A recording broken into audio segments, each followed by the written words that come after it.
কাসিমি হাফিজাহুল্লাহ হুজুর গুরুত্বপূর্ণ আলোচনা করেছেন আমাদেরকে নিয়ে। আমি অনেক আগ থেকেই হজরতের বয়ান নিয়মিত শুনতাম। আমার জিন্দিগির অনেক জুমার আলোচনা এমন আমি করেছি যেগুলো শুধুই মাত্র হুজুরের এক একটা কথা দিয়ে আমার এক জমা চলে গেছে, একটা কথা দিয়ে। আমি প্রায় সময় জুমার পূর্বে কখনো হুজুরের বয়ান শুনতাম। আর আপনারা সকলেই হুজুরের বয়ান শুনে বুঝতে পারছেন আল্লাহ তাআলার এই পেয়ারা বান্দা হঠাৎ এমন এমন কথা বলে যে কথাগুলো মনে হয় যেন আজকে নতুন শুনেছি। খুব সুন্দর করে হুজুর কথা বলেন। তো হুজুর এতক্ষণ পর্যন্ত আলোচনা করেছেন, আমি আমাদের শায়েখের আদেশে আপনাদের সামনে বসেছি। কোরআনুল কারীমের সূরাতুল মুজাদালার একখানা আয়াতে কারিমার অংশ তিলাওয়াত করেছি। একেবারে অল্প সময়, যেহেতু আমরা সকলেই তালিবুল ইলম, সে বিষয়টার প্রতি লক্ষ্য রেখে আয়াতের অংশ তিলাওয়াত করা। পৃথিবীতে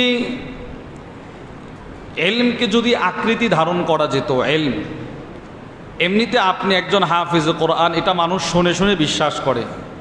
সর্বোচ্চ আপনি একটু তিলাওয়াত করলে বোঝা যায় আপনি একজন হাফিজ, কিন্তু আপনার এই হেফজ ওইটা কিন্তু দেখা যায় না। বলেন দেখা যায়? দেখা যায় না। একজন আলেম উনি দাওরা হাদিস পর্যন্ত পড়েছে, ওইটা আমরা শুনে শুনে বিশ্বাস করি, সনদ দেখে বিশ্বাস করি, কিন্তু ওনার এই পড়ার এলেমটা দেখা যায় না। শাইখুল ইসলাম সানি ইমাম রব্বানি আল্লামা ইবনুল কাইয়িম আল জাওজিয়্যা রাহিমাহুল্লাহর বিখ্যাত কিতাব রাউদাতুল মুহিব্বিন ওয়া নুজহাতুল মুশতাকিনের মধ্যে হুজুর লেখেন, লাউ সুব্বিরাল ইলমু সূরা, যদি পৃথিবীর প্রতিটা মানুষের এলেমকে একটা আকৃতি ধারণ করা যেত, লাকানাত আজমালা মিন সূরাতিশ শামসি ওয়াল কামার, তাহলে সেই প্রত্যেক তালিবুল ইলমের এলেমটা চাঁদ সূর্যের চাইতেও কোটিগুণ বেশি সুন্দর হতো। আর আজকে সকালে আমরা গতকাল সুধন্য পড়েছিলাম, আজকে সকালে হজরত ছাত্রদের উদ্দেশ্যে বিশেষ বয়ান করেছেন প্রায় ১.৫ ঘন্টা। হুজুর এই কথাটাকে আরো সুন্দর করে বলেছেন। হুজুর বলেন শুধুই মাত্র চাঁদ সূর্যের চাইতে সুন্দর হতো না, যত মেশকে আম্বর আছে ছিল সবগুলোকে যদি একত্রিত করা হতো আর এলেমকে যদি একটা আতরের মতো সুগন্ধি বানানো হতো, তো পৃথিবীর সব আতর তার কাছে ফেল হয়ে যেত। এই পরিমাণ সুন্দর হচ্ছে এলম। তো পৃথিবীর সবচাইতে সুন্দর দৃশ্য এলম যদি আকৃতি ধারণ করা যেত। ২, পৃথিবীর সর্বশ্রেষ্ঠ সম্পদ এলম। এজন্য আল্লামা ইবনুল কাইয়িম আল জাওজিয়্যা রাহিমাহুল্লাহ বলেন, ইন্নাল ইলমা মিরাসুল আম্বিয়া। ইলম কেন সবচাইতে শ্রেষ্ঠ সম্পদ? কেননা ইলম হচ্ছে নবীদের মিরাস, নবীদের রেখে যাওয়া সম্পদ। আমি হাটহাজারী মাদ্রাসায় আসছি, আমি পটিয়ায় আসছি, ঢাকায় গেলাম, শুধুই মাত্র নবীদের এই মিরাস নিজের ভিতরে আনার জন্যে। এটাই আমার একমাত্র উদ্দেশ্য। আল্লামা আবু নুআইম আহমদ ইবনে আব্দুল্লাহ আল আসবাহানি তার বিখ্যাত কিতাব হিলিয়াতুল আউলিয়া ওয়া তাবাকাতুল আসফিয়ার মধ্যে লেখেন, এই নবীদের রেখে যাওয়া মিরাস খায়রুম মিনাদ যাহাব, কোটি কোটি কোটি কোটি টাকার স্বর্ণের চাইতেও শুধুই মাত্র কায়দার যে এলেমটা অর্জন করে ওইটার দাম বেশি। নোরানি কায়দা আছে না ভাই, কায়দা, ওই কায়দাটার এলেমের দাম হাজারো কোটি স্বর্ণের চাইতে বেশি। তিনি বলেন এজন্য আল্লাহ তাআলা এই ইলম যাদেরকে দান করেন এদেরকে দুনিয়ার সর্বশ্রেষ্ঠ বাদশা বানায় দেন। বাদশা, ইয়ারফাইল্লাহুল্লাযীনা আমানু মিনকুম ওয়াল্লাযীনা উতুল ইলমা দারাজাত। যাদেরকে ইলম দেওয়া হয় এদের মর্যাদা বাড়ায় দেন কে? বলেন ভাই, কে কে বাড়ায় দেন? আল্লাহ বাড়ায় দেন। এটা আল্লাহ তাআলার ফরমান। আর আমি আমাদের হযরত ওয়ালার জবান থেকে শুনেছি, কোরআনুল কারীমের প্রত্যেকটা আয়াতের মুখাতবে আউয়াল, প্রথম সম্বোধিত ব্যক্তি হচ্ছে আমার নবী। অর্থাৎ কোরআনুল কারীমের সবগুলো আয়াত যেন আল্লাহ প্রথমে রসুলকে উদ্দেশ্য করে দিলেন, এরপরে সাহাবা, এরপরে তাবিঈ, এরপরে যারা শুনে, যে যখন শুনে তখন সে এটার মুখাতব।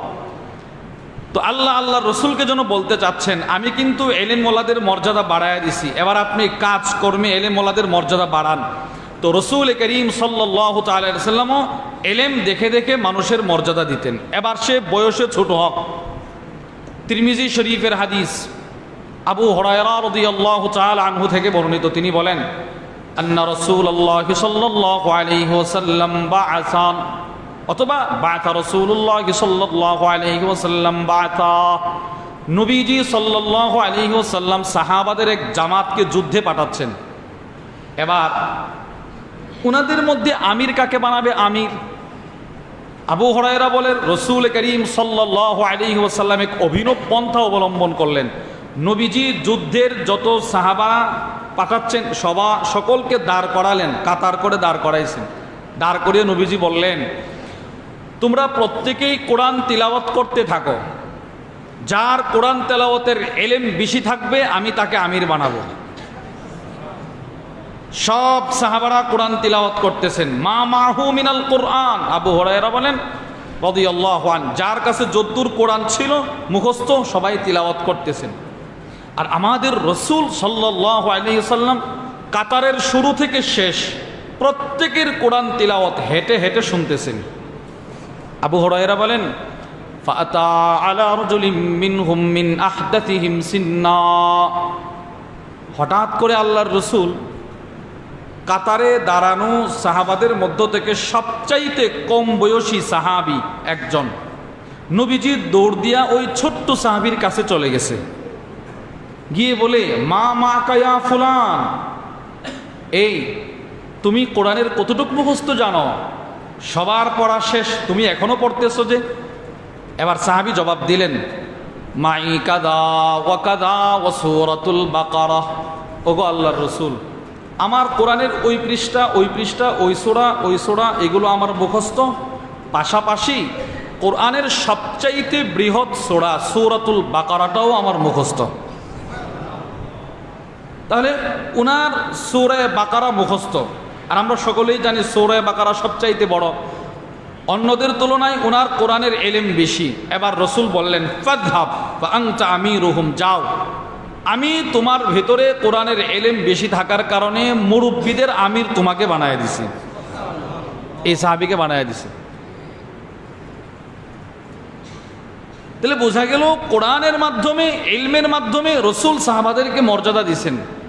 ঠিক ওই রকম সাহাবারাও তাবিঈ, সাহাবাদের দেখে দেখে সাহাবারাও তাবিঈদেরকে কোরআন দেখে মর্যাদা দিয়েছেন, এলেম দেখে, আর তাবিঈ তাবিঈকে এলেম দেখেই মর্যাদা দিয়েছেন। মুসলিম শরীফের হাদিস আমির ইবনে ওয়াসিলা বর্ণনা করেন আন্না নাফি ইবনে আব্দুল হারিস লাম্মা লাকিয়া উমর বিউসফান, নাফি ইবনে আব্দুল হারিস উমরের সাথে উসফান নামক জায়গায় সাক্ষাৎ করলেন।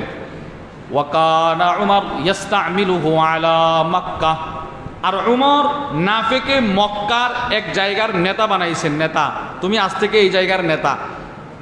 উনি ওনার এলাকা থেকে ওনার এলাকা থেকে মক্কার নেতৃত্ব দিলেন। এবার নাফে যে এলাকার নেতা ছিল ওই এলাকার নেতৃত্ব শূন্য। উমর বললেন মানিস্তা আমালতা আলা আহলিল ওয়াদি, তুমি তোমার এলাকায় কাকে নেতা বানিয়ে আসছো? নাফে বললেন ইবনা আবজা, ইবনু আবজা, যার মূল নাম হচ্ছে আব্দুর রহমান ইবনু আবজা, তাকে আমি নেতা বানায় আসছি। তো উমর বললেন ওমান ইবনু আবজা, সে কে যাকে আমি চিনি না? অথচ আমি উমর খলিফাতুল মুসলিমিন, তুমি একটা এলাকার নেতা বানায় আসলে চিনি না, অপরিচিত আনপর মানুষ, কে? নাফে জবাব দিলেন হুয়া মাওলাম মিম মাওয়ালিনা। উমর, আপনি না চিনারই কথা, কারণ যাকে আমি আমার এলাকার আমার অবর্তমানে নেতৃত্ব দিয়ে আসছি সে হচ্ছে আমাদের এলাকার একটা কৃতদাস, গোলাম। গোলাম বলেন কি? গোলাম। উমর রাগ হলেন, উমর রাগ হয়ে বললেন তুমি স্বাধীন মানুষের উপর একটা গোলামকে নেতা বানিয়ে আসছো কেন? তিনি জবাব দিলেন ওমর, যদিও লোকটা গোলাম, ইন্নাহু কারিউন লিকিতাবিল্লাহ, কিন্তু সে হাফিজ কোরআন, এই কোরআনের ইলমের কারণে আমি তাকে আমার গোত্রের নেতা বানায় আসছি। তখন ওমর চোখের পানি ছেড়ে এই হাদিসটা বলেছিল। আল্লাহর রসুল বলেছেন এই কোরআনের মাধ্যমে, কোরআনের ইলমের মাধ্যমে যুগে যুগে আল্লাহ তাআলা অসহায় দরিদ্র কোটি কোটি মানুষকে বাদশাহীর মর্যাদা দিয়ে দিবেন। আর এটাই বাস্তব। এটা কিতাব আছে, যদি পারেন সংগ্রহ করবেন। আল ইমাম শামসুদ্দিন আহমদ ইবনে মুহাম্মদ উসমান আদ-দাহাবি রহিমাহুল্লাহ, যিনি ঐতিহাসিক সিয়ার ও আলামিন নুবালা লিখেছেন, ওনার এক কিতাব আছে মারিফাতুল কুররাইল কিবার আলা তাবাকাত ওয়াল আসার। ওই কিতাবের মধ্যে তিনি যুগ শ্রেষ্ঠ বড় বড় হাফেজে কোরআনদের জীবনী নিয়ে আসছেন, মৃত্যু সন সহ, ওনাদের জন্ম মৃত্যু সব নিয়ে আসছেন। আশ্চর্যের বিষয় হচ্ছে ওই কিতাবে তিনি যত যত বড় বড় আলিমদের জীবনী নিয়ে আসছেন, এদের 100 ভাগের 90 ভাগ ছিল গোলাম। কি ছিল ভাই বলেন? গোলাম মানে নিম্ন শ্রেণীর ছিল, নিম্ন শ্রেণী, কিন্তু হাফেজে কোরআন।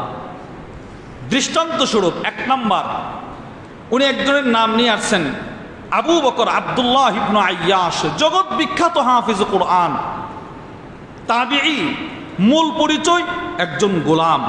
কার ছাত্র? নবীজির বিখ্যাত সাহাবী উবাই ইবনে কাবের ছাত্র। সুবহানাল্লাহ বলেন না। আর উবাই ইবনে কাব কে?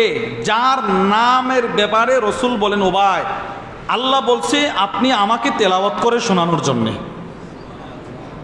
কেমন সাহাবী উবাই ইবনে কাব? উনার ছাত্র আব্দুল্লাহ ইবনে আইয়াশ, অনেক বড় হাফেজ কোরআন, কিন্তু মূল পরিচয় হচ্ছে গোলাম। আবুল আলিয়া আর রায়াহি রুফাই ইবনে মিহরান আল বাসরি, জগৎ বিখ্যাত হাফেজ কোরআন, ছাত্র হযরত উমর রাদিয়াল্লাহু তাআলা আনহুর, অনেক বড় হাফেজ কোরআন, কিন্তু গোলাম। আবুল হাজ্জাজ মুজাহিদ ইবনে জবর রাহিমাহুল্লাহ, জগৎ বিখ্যাত হাফেজ কোরআন, মূল পরিচয় একজন গোলাম। আব্দুল্লাহ ইবনে আব্বাস রাদিয়াল্লাহু তাআলা আনহুমার ছাত্র, যিনি আব্দুল্লাহ ইবনে আব্বাসের কাছে গোটা 30 পারা 30 বার মুখস্থ শোনাইছেন। 30 বৈঠকে এক বসায় গোটা 30 পারা কোরআন শোনাইছেন। এইরকম একবার না, 30 বার। বলেন কয়বার? 30 বার। উনি একজন গোলাম, কিন্তু বিখ্যাত হাফেজ কোরআন। আবু মাবাদ আব্দুল্লাহ ইবনে কাসির একজন গোলাম, কিন্তু তাকে বলা হতো ইমাম জব্তিল কোরআন ফি মক্কা, মক্কার সবচেয়ে বড় হাফেজ কোরআন। পরিচয় কি? একটা গোলাম। নাফি ইবনে আব্দুল হারিস, নাফি ইবনে আব্দুর রহমান, ইমামুল কিরাআ, অনেক বড় হাফেজ কোরআন, পরিচয় একজন গোলাম। একজন গোলাম, কিন্তু কোরআনের সাথে তার নিখুঁত ভালোবাসা থাকার কারণে উনি যখন কথা বলতেন, সাধারণভাবে কথা বলতেন, তো ওনার মুখ থেকে মেশকের সুঘ্রাণ পাওয়া যেত। আল্লামা মুহাম্মদ ইবনে ইউসুফ ইবনুল জাজারির বিখ্যাত কিতাব গায়াতুন নিহায়া ফি তাবাকাতিল কুররার মধ্যেও আসছে, ইমাম শামসুদ্দিন জাহাবির এই কিতাব মারিফাতুল কুররার মধ্যেও নিয়ে আসছেন। ওনার ছাত্র আহমদ ইবনে হিলাল, উনি বলেন আমাদের উস্তাদ ক্লাসে আসছেন, আচমকা ওনার চেহারা থেকে, ওনার মুখ থেকে উনি কথা বললেই একটা মিষ্টি সুঘ্রাণ পায়। তো আমি উস্তাদকে প্রশ্ন করলাম, আতাতাইয়াব কুল্লামা কাআতালিল কিরাআ, আপনি যখন দরসে বসেন কোরআন পড়ানোর জন্য, আপনি কি তখন কোনো আতর সুরমা ব্যবহার করেন? উস্তাদ জবাব দিলেন, মা আমসতিবা, না, আমি আমার জিন্দগিতে কখনো কোনো আতর ব্যবহার করি নাই। তো সুঘ্রাণটা আসছে কোত্থেকে? তিনি জবাব দিলেন, রাআইতুন নাবিয়্য সাল্লাল্লাহু আলাইহি ওয়াসাল্লাম ফিল মানাম, আমি স্বপ্নযুগে আল্লাহর রসুলকে দেখেছি। রসুল আমার মুখের সামনে নবীজি কোরআন তিলাওয়াত করলেন, ফাতাফালা ফি ফিয়া, হঠাৎ করে নবীজির লালা মোবারকের একটা ফুটা আমি নাফের মুখের ভিতরে চলে গেছে। আমি ঘুম থেকে উঠে বিবির সাথে কথা বলি, বিবি বলে আপনার মুখ থেকে তো একটা সুন্দর সুঘ্রাণ পাওয়া যায়। আচ্ছা, ওনার মূল পরিচয় কি বলেন তো? গোলাম। গোলাম বলেন না কি? হ্যাঁ, এজন্যে সমাজে যারা বৃত্তশালী, এরা এদের সন্তানকে মাদ্রাসায় এত পড়াইতে চায় না। অসহায় দরিদ্র বাবারা যেই পরিমাণ মেহনত করে, কেন? এই এলেম এটা আসছিল অসহায় অবস্থায়, এটা অধিকাংশ অসহায় মানুষগুলাই বহন করবে, আবার কিয়ামতের পূর্বে এটা অসহায় মানুষের কাছেই ফিরে যাবে। এলমের মাধ্যমে মানুষের মর্যাদা হয়, চাই সে গোলাম হক, চাই সে দিন মজুর খেটে খাওয়া বাবার সন্তান হক।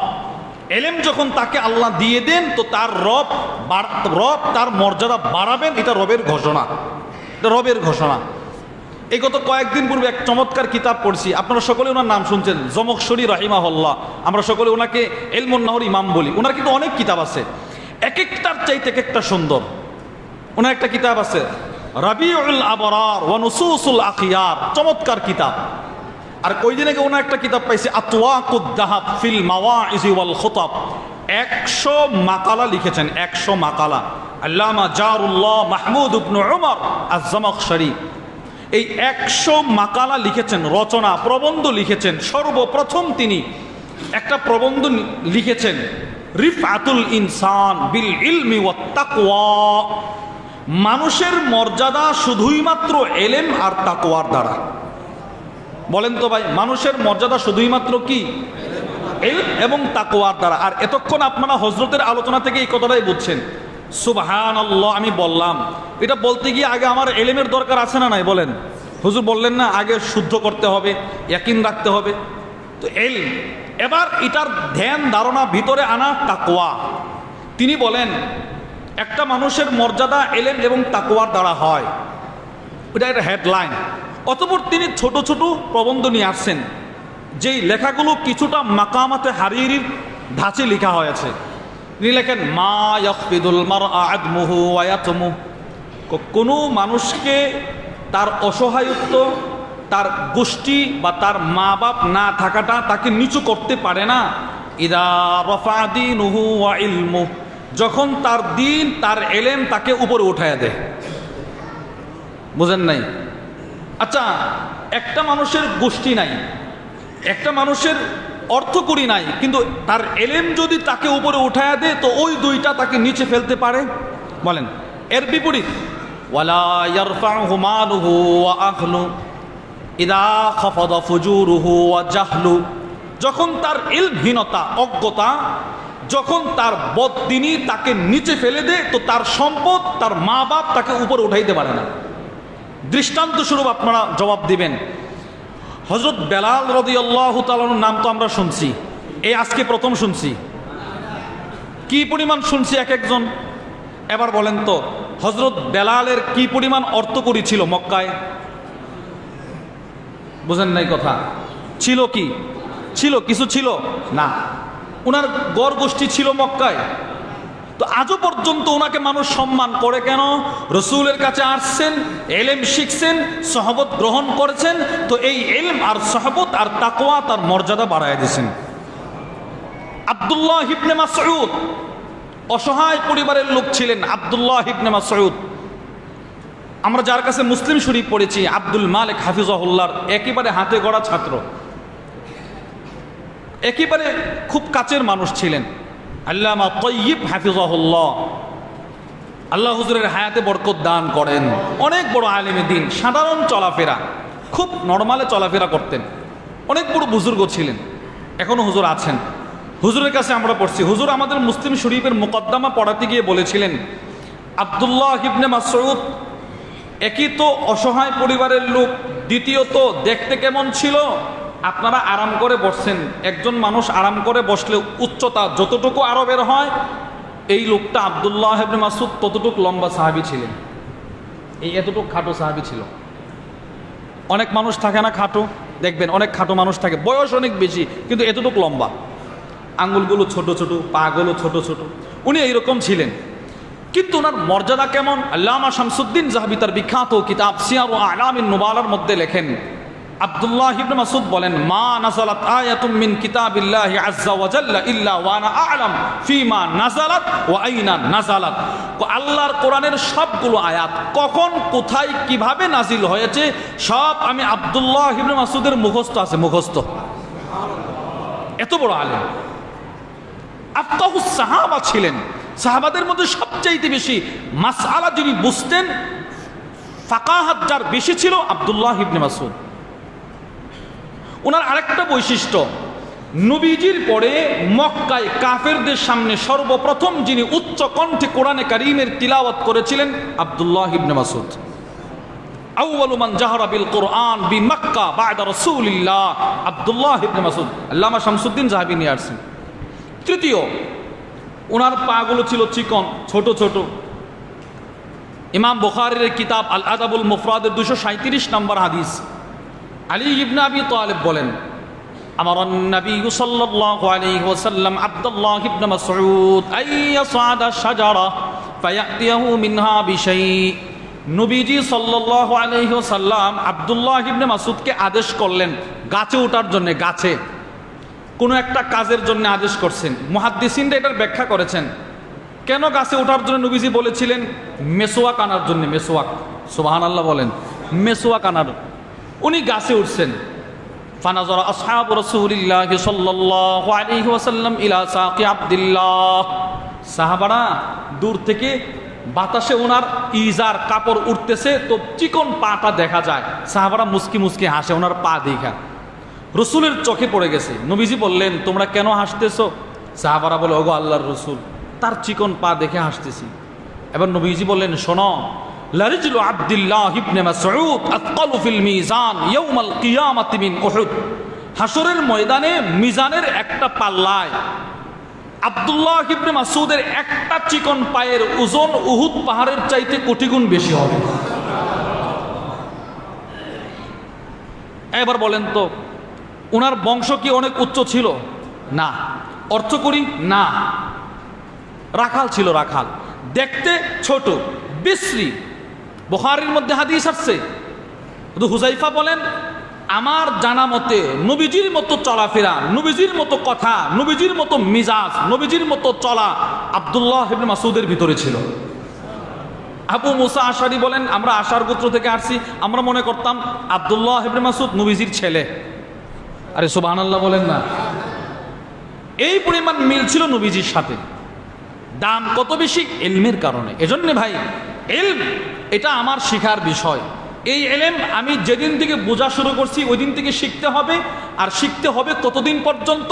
ইমাম আহমদ ইবনে হাম্বলকে প্রশ্ন করা হয়েছে, ইলা মাতা তাতলুবুল ইলম, একটা কিতাব আছে আল মুশাব্বিক ইলাল কিরাআতি ওয়া তালাবিল ইলম। ওই কিতাবের মধ্যে নিয়ে আসছে, ইমাম আহমদ ইবনে হাম্বলকে প্রশ্ন করা হয়েছে, ইলা মাতা তাতলুবুল ইলম, ইলম কতদিন শিখবেন? উনি জবাব দিছেন, ওনার একটা কিতাব আছে আল জামিউ লিউলুমিল ইমাম, ওইটার মধ্যে উনি জবাব দিছেন, আতলুবুল ইলম ইলা আন আদখুলাল কবর, আমি কবরে যাওয়ার আগ পর্যন্ত ইলম শিখতে থাকব।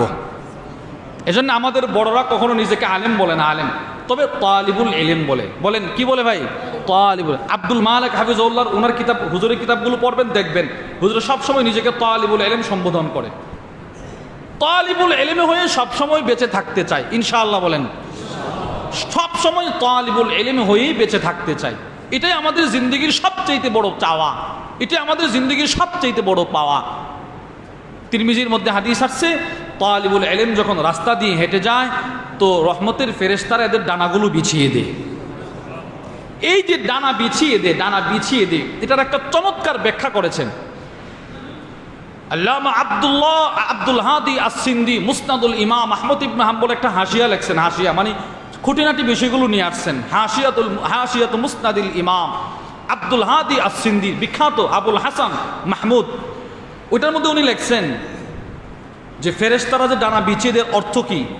এর অর্থ হচ্ছে ফেরেশতারা বাস্তবেই ডানাগুলো বিছিয়ে দেয় যাতে করে একজন তালিবুল ইলমের রাস্তায় চলতে কোনো সমস্যা না হয়।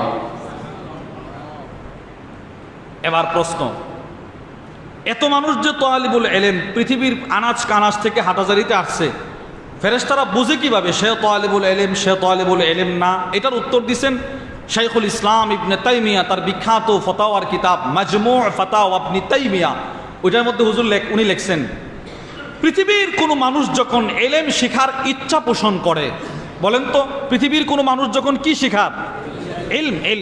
ইলম শেখার ইচ্ছা পোষণ করে, তো শাম্মাল মালাকু রাইহাতান তাইয়্যিবা, আরশ আজিমের যত ফেরেশতা, সপ্তম আকাশের যত ফেরেশতা, সব আকাশের যত ফেরেশতা, সব জমিনের যত ফেরেশতা, সাথে সাথে প্রত্যেক ফেরেশতার নাকে ওই লোকটার পক্ষ থেকে একটা সুঘ্রাণ চলে যায়।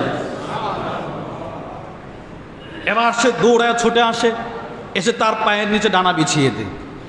এজন্য নিজেকে তালিবুল ইলম হিসেবে পরিচয় দেওয়া এটা আমার সবচাইতে বড় সৌভাগ্য এবং সবচাইতে বড় আল্লাহর ইহসান যে রব আমাকে যাচাই বাছাই করে মাদ্রাসায় নিয়ে আসছেন।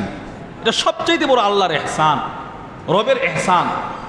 যেহেতু আল্লাহ নিয়ে আসছেন সেজন্যে আমাদের মেহনত করতে হবে প্রাণপণ চেষ্টা করে, যাতে করে আমি যেটার জন্য এসেছি এটা শিখতে পারি। এই আজকে সকালে আমাদের হজরত ওয়ালা হাকিমুন নফস আল্লামা মুফতি মুশতাকুর নবী কাসিম হুজুর বলতেছেন, আমি যে কি পরিমাণ পটিয়াই পড়ালেখা করছি, নান উপরে কি পরিমাণ মেহনত করছি, এটা আমার ছোট ভাই শরীফ বলতে পারবে। তো হুজুরের হজরতের ছোট ভাই মৌলানা শরীফ সাহেব উনিও বসা ছিলেন, উনি উঠে আসছেন। উনি উঠে এসে বলেন, আমি আমার ভাই উমাইর, মানে হুজুরের আরও দুই ভাই, উমাইর ভাই যিনি হুজুরের লক্ষ্মীপুর তাজুল উলুম মাদ্রাসার দায়িত্বে আছেন, তো শরীফ ভাই, উমাইর ভাই, আমাদের হজরত তিনজন একসাথে নানুপুর পড়তেন।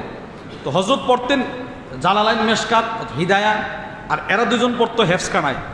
তো শরীফ ভাই বলতেছেন যে আমরা এই ইশারের সময় বায়ার কাছে যাইতাম, ওই বায়া দুইটা রুটি কিনে রাখতো, ওইটা আনার জন্য যাইতাম আমরা। তো গিয়ে দেখতাম প্রচণ্ড শীতে সবাই খাবার খেয়ে দিয়ে আরাম করার জন্য ব্যস্ত।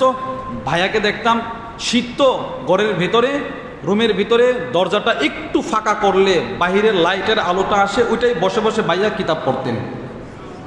এবার প্রশ্ন, কতক্ষণ পড়তেন? তিনি বলেন, আমরা রুটি নিয়ে চলে আসছি, রুটি খেয়ে ঘুমায় গেছি। আবার হেফসখানায় কিন্তু ফজরের অনেক আগে জাগ্রত করা হয়, আমরা অনেক আগে উঠছি, ওইটা আবার গেছি ভাইয়ার কাছে। কেন? দাঁতের মাজন আনার জন্য, দাঁতের মাজন। আমরা গিয়ে দেখি আল্লাহর বান্দাকে ইশারের সময় যেই অবস্থায় দেখেছিলাম তখনও সেই অবস্থায়। এই পরিমাণ মেহনত করছেন।